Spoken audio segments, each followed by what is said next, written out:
الله من الشيطان الرجيم. بسم الله الرحمن الرحيم.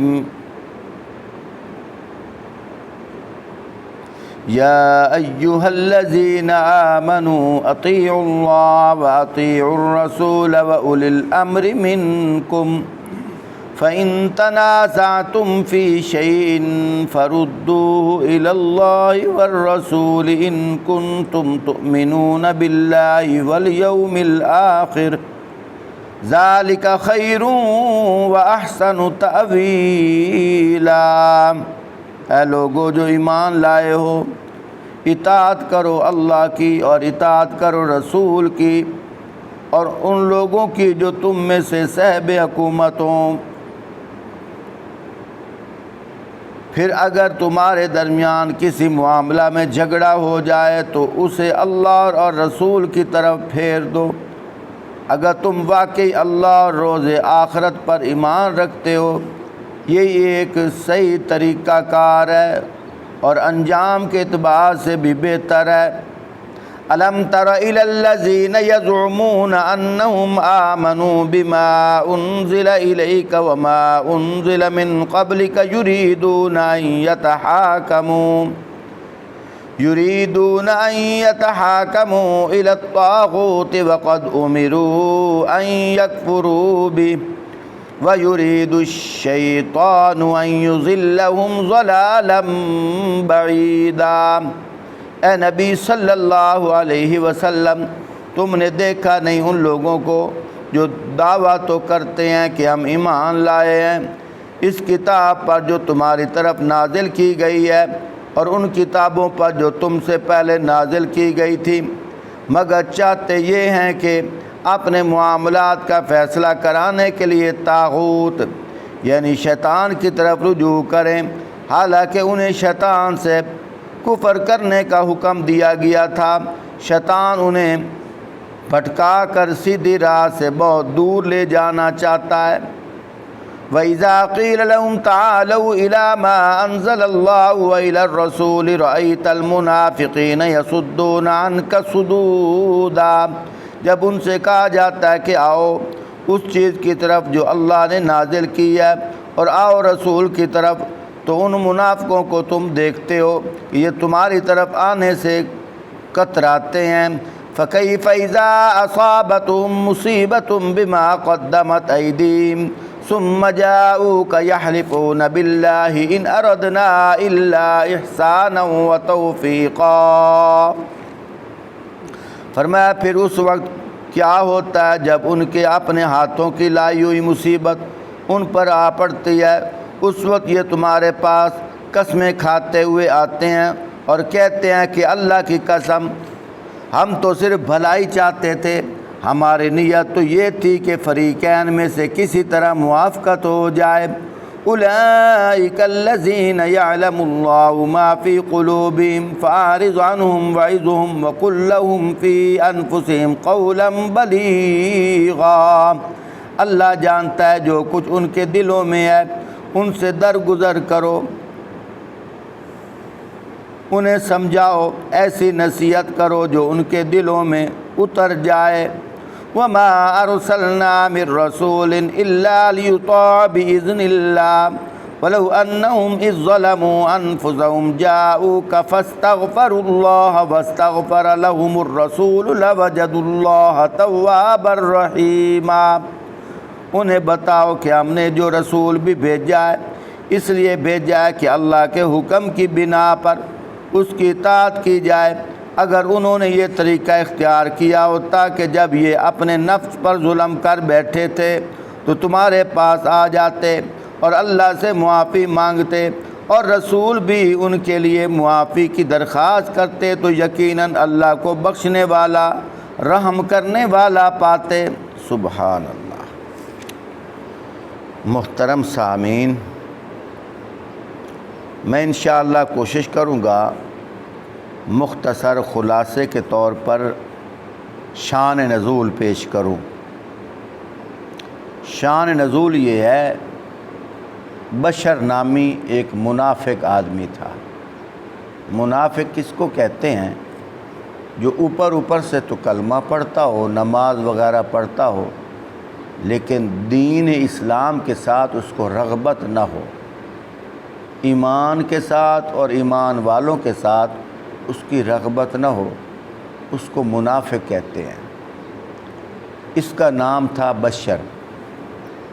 اور ایک یہودی تھا، یہودی جو پہلی شریعت پہ یعنی تورات کتاب پر عمل کرتا ہو یا نہ کرتا ہو، یعنی اس پر ایمان رکھتا تھا۔ یاد رکھو، آخر الزماں پیغمبر حضرت محمد صلی اللہ علیہ وآلہ وسلم سے پہلے اہل کتاب اپنے نبی کے زمانے کے لحاظ سے تو مسلمان ہیں، لیکن جب آخر الزماں پیغمبر حضرت محمد صلی اللہ علیہ وآلہ وسلم تشریف لے آئے، پھر ان کے اندر یہ قاعدہ قانون ہے، پھر پہلے انبیاء کی شریعت کو چھوڑنا ہے، شریعت محمدی پہ عمل کرنا ہے۔ آپ صلی اللہ علیہ وآلہ وسلم کے آنے کے باوجود جو پہلی شریعت کو نہ چھوڑے وہ بھی کافر ہے۔ تو بات یہ ہے، ایک منافق تھا جس کا نام تھا بشر، اور ایک یہودی تھا۔ منافق اوپر سے مسلمان تھا، تو یہودی تو ویسے ہی کافر تھا۔ ان کا آپس میں کسی بات پہ جھگڑا ہو گیا۔ اللہ کی شان، منافق کو پتہ تھا کہ میں جھوٹا ہوں، مان نہیں رہا تھا۔ یہودی نے کہا کہ چلو کسی بڑے کے پاس چلے جاتے ہیں، اس کا فیصلہ کروا لیتے ہیں۔ اللہ کی شان، تھا یہودی، لیکن اس کے باوجود یہودی کہتا ہے کہ آخر الزماں پیغمبر حضرت محمد صلی اللہ علیہ وآلہ وسلم کے پاس جا کر فیصلہ کرواتے ہیں۔ توجہ کیجئے، ادھر منافق تھا اوپر سے مسلمان، وہ کہتا سات بسم اللہ چلو چلے، لیکن الٹا وہ کہہ رہا ہے، کیونکہ اس کو پتہ تھا کہ میں جھوٹا ہوں، تو وہاں تو عدل و انصاف کا ترازو قائم ہونا ہے، میرے خلاف فیصلہ ہوگا۔ کہنے لگا ادھر نہیں جاتے، جو تمہارا یہودی سردار ہے نا کعب ابن اشرف، اس کے پاس جاتے ہیں۔ اس نے کہا عجیب بات ہے، وہ تو میرا ہے، میں نے تو خوشی سے ادھر جانا تھا، میں تو تمہارے نبی کے پاس جا رہا ہوں، تو ادھر راضی نہیں ہو رہا۔ خیر قصہ مختصر، یہ دونوں آپ صلی اللہ علیہ وآلہ وسلم کے پاس آ گئے۔ آپ صلی اللہ علیہ وآلہ وسلم نے دونوں کی بات سنی، تو منافق قصوروار تھا، جھوٹا تھا، اس کے خلاف فیصلہ آیا۔ اب وہاں سے اٹھ کر بیر جب آیا، اب یہودی نے کہا کہ وہ تمہارے نبی ہیں، انہوں نے تو عدل و انصاف کیا ہے، مجھے تو ان پر یقین تھا، گو میں مسلمان نہیں ہوں، لیکن اب تو مان لے۔ کہنے لگا نہیں، ایسے کرتے ہیں، فاروق اعظم ان کے پاس جاتے ہیں۔ کس نیت سے؟ نیت اس کی یہ تھی کہ فاروق اعظم رضی اللہ تعالیٰ عنہ یہودیوں کو تو قتل کرتے ہیں، وہ اچھا نہیں سمجھتے، تو یہ اس کو دیکھ کر ہی وہ ناراض ہو جائیں گے، میرے حق میں فیصلہ آ جائے گا۔ اس امید سے وہ چل پڑا۔ یہودی نے کہا مجھے کوئی پرواہ نہیں، ادھر جانا ہے، میں ادھر بھی چلنے کے لیے تیار ہوں۔ یہ ادھر بھی ساتھ چل پڑے۔ فاروق اعظم رضی اللہ تعالیٰ عنہ نے دونوں کی بات سن لی۔ جب فیصلہ کرنے لگے، یہودی کہنے لگا ایک منٹ میری بات تو سن لیں، فیصلہ کرنے سے پہلے ایک بات سن لے، ابھی ہم آپ صلی اللہ علیہ وآلہ وسلم کے پاس گئے تھے، پھر کہا انہوں نے میرے حق میں فیصلہ دیا ہے۔ کہا تو پھر اس نے نہیں مانا، یہ آپ کے پاس لے کے آ گیا ہے۔ فاروق اعظم رضی اللہ تعالیٰ نے فرمایا دونوں لکھ کر دو، جو فیصلہ میں کروں تمہیں اعتراض نہیں ہوگا۔ دونوں نے لکھ کر دے دیا۔ فاروق اعظم رضی اللہ تعالیٰ عنہ اندر گئے، تلوار لے کر آ گئے۔ منافق کا سر قلم کرتے ہوئے کہنے لگے جو اللہ کے رسول کی بات کو نہ مانے اس کو دنیا میں رہنے کا حق بھی نہیں ہے۔ سر قلم کر دیا۔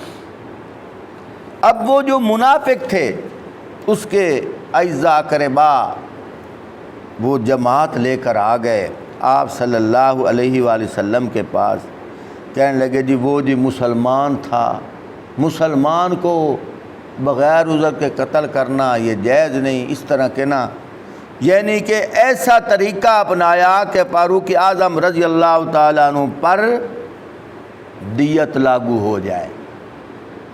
اب اس سارے معاملے کو جاننے والا کون ہے؟ میرا اللہ پاک ہے۔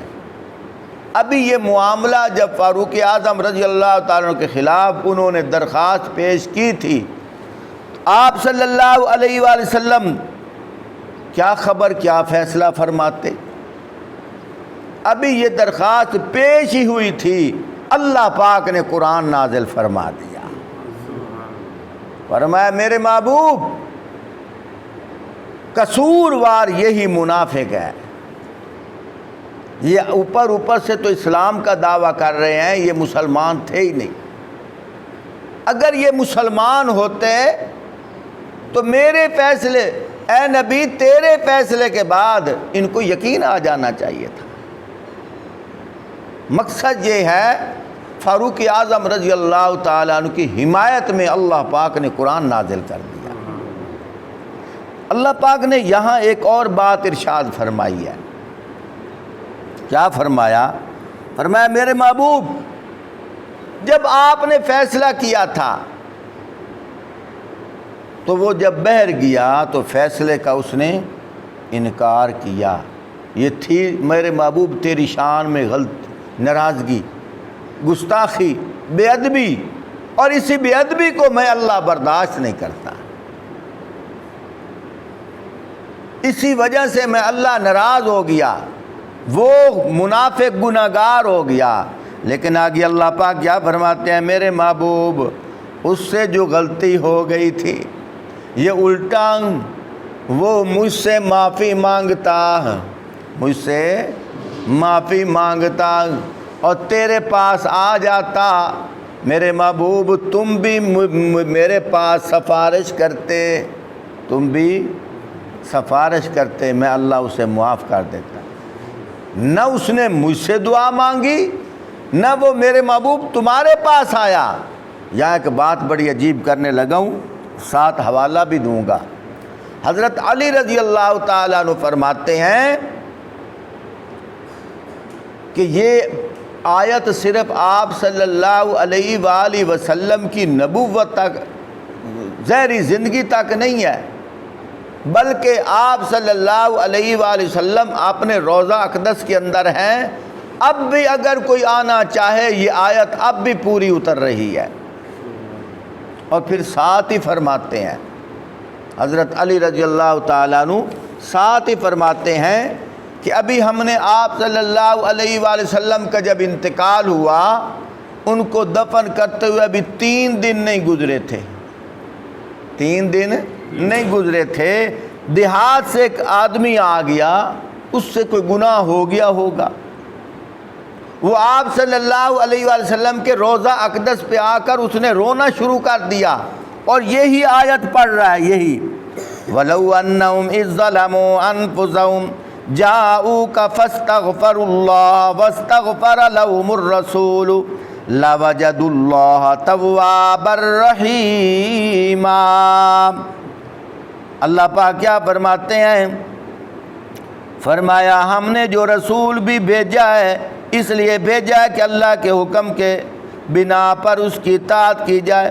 اگر انہوں نے یہ طریقہ اختیار کیا ہوتا جب یہ اپنے نفس پر ظلم کر بیٹھے تھے تو تمہارے پاس آ جاتے، جب وہ گناہ کر بیٹھے تو تمہارے پاس آ جاتے اور اللہ سے معافی مانگتے، رسول بھی ان کے لیے اللہ سے معافی کی درخواست کرتے، یقیناً اللہ کو بخشنے والا رحم کرنے والا پاتے۔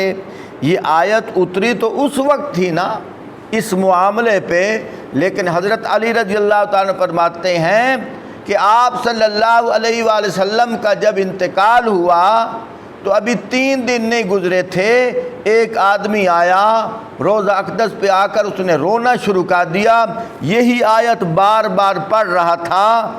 حضرت علی رضی اللہ تعالیٰ عنہ فرماتے ہیں کہ ابھی یہ بار بار پڑھ رہا تھا، روضہ اقدس کے اندر سے آواز آئی۔ کیا آواز آئی؟ فرمایا قد غفر لک، اللہ پاک نے تجھے معاف کر دیا ہے۔ میں حوالہ بھی دے دوں، جلد 2 ہے معارف القرآن، مفتی اعظم محمد شفیع رحمۃ اللہ علیہ کی لکھی ہوئی تفسیر، جلد 2، صفحہ نمبر 460، صفحہ نمبر 460۔ میں حوالہ اس لیے دے رہا ہوں، الحمدللہ کچھ لوگ ایسے ہیں جو کہتے ہیں کہ دیوبندی حضرات آپ صلی اللہ علیہ وآلہ وسلم کی قبر والی زندگی کے قائل نہیں ہیں۔ میں انہیں حوالہ دے کر باخبر کرنا چاہتا ہوں کہ ہم قرآن پاک کی آیت کے بھی قائل ہیں، کل نفس ذائقۃ الموت، ہر ذی روح چیز نے موت کا ذائقہ چکھنا ہے، لیکن موت کے بعد زندگی تو ہر کسی کو ملنی ہے۔ یاد رکھو ہمارا عقیدہ ہے آپ صلی اللہ علیہ وآلہ وسلم روضہ اقدس کے اندر اللہ پاک نے اپنی شان کے مطابق ان کو زندگی دی ہوئی ہے، ہم وہاں جا کر درود و سلام پڑھتے ہیں، آپ صلی اللہ علیہ وآلہ وسلم خود سنتے ہیں۔ میں اپنی طرف سے نہیں کہہ رہا، بخاری شریف کے اندر آتا ہے الانبیاء احیاء فی قبورہم یصلون، اللہ کے تمام انبیاء اپنی قبروں میں زندہ ہیں اور نماز بھی پڑھتے ہیں۔ تو آپ صلی اللہ علیہ وآلہ وسلم نے فرمایا من صلی علیہ عند قبری سمیتہ ومن صلی علیہ نائیا فقد ابلغتہ، فرمایا جو دور سے درود و سلام پڑھے گا فرشتے مجھ تک پہنچائیں گے، جو میری قبر پہ آ کے پڑھے گا میں خود سنوں گا۔ اس لیے میرے بھائیوں، اللہ رب العزت ہمیں توحید والا جو دائرہ ہے، اللہ پاک کی اپنی جو توحید ہے، اللہ کی جو شان ہے، جو ہمیں قرآن و سنت کے مطابق ملی ہے، اللہ پاک اس پر بھی ایمان لانے کی توفیق عطا فرمائے، اور اللہ پاک آخر الزمان پیغمبر حضرت محمد صلی اللہ علیہ وسلم کی ختم نبوت پر بھی ایمان یقین رکھنے کی توفیق عطا فرمائے، اور آپ صلی اللہ علیہ وسلم کا ادب احترام کرنے کی توفیق عطا فرمائے۔ اللہ